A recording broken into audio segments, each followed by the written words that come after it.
When I was young, my grandmother always wanted me to sit by her side, where she could tell me stories about her life, our ancestors, and a visionary who lived a long time ago.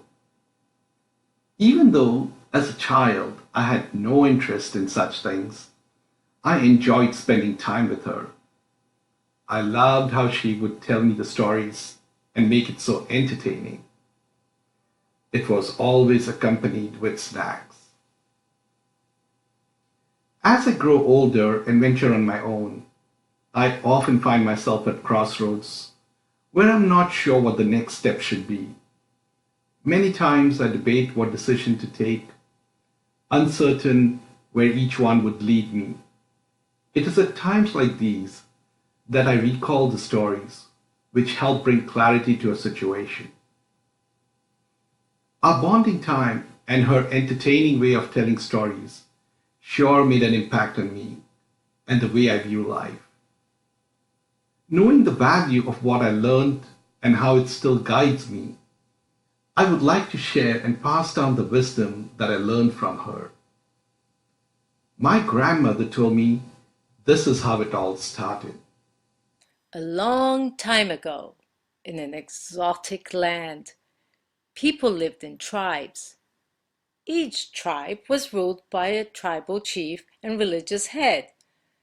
The rulers were not nice and quite corrupt. They knew how to manipulate people by installing fear through false beliefs and messages. The people, not knowing any better, thought that their leaders were bringing them messages from God. So they followed blindly without questioning anything. They were made to believe that going against God's wishes would lead to bad things happening to them, and they would no longer be part of the tribe. Fearful and brainwashed, the people were taken advantage of and treated like slaves. Why was there no one to help them? There was actually one guy. His name was Zarathustra or Zartosht. He was called this because he took care of yellow camels. Now, in those days, you were named according to what you did as a trade. Zar means golden or yellow, and Ustra means camel. He watched what was going on around him and felt something was just not right. He had a curious mind and started asking a lot of questions, trying to make sense of what he saw.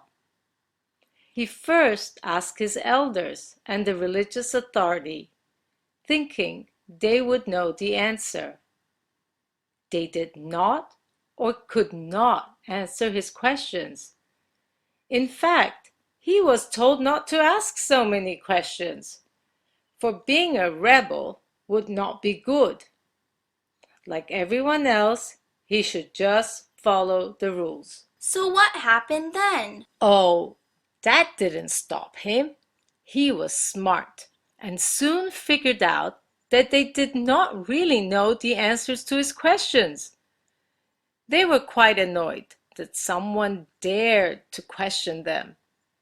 It became clearer and clearer to Zarathustra that the people were being tricked by their chief and the so-called religious leader.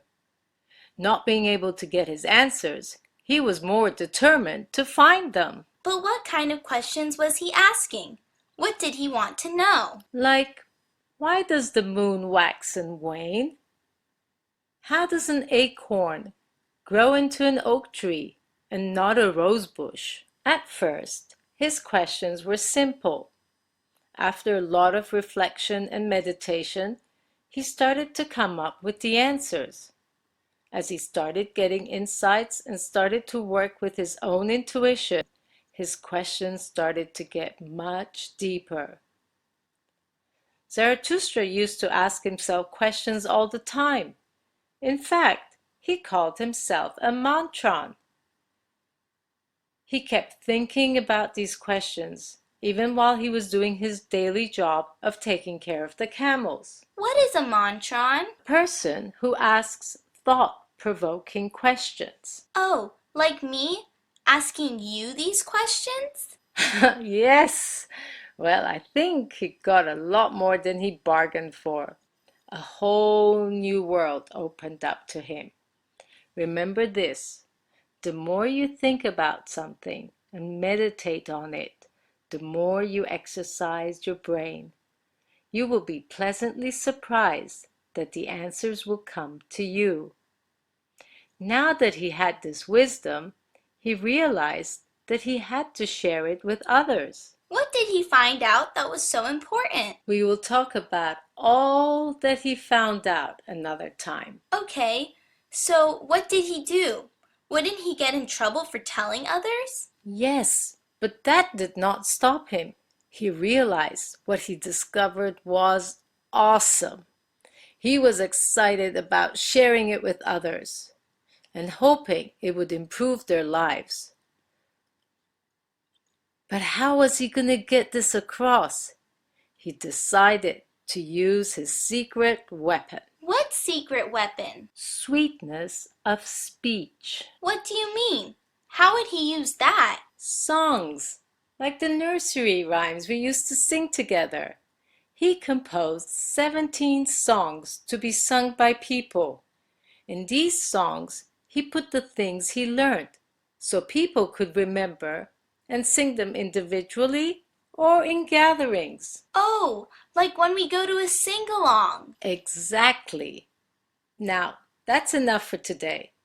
Next time, I will tell you more about these songs. They are called the Gathas.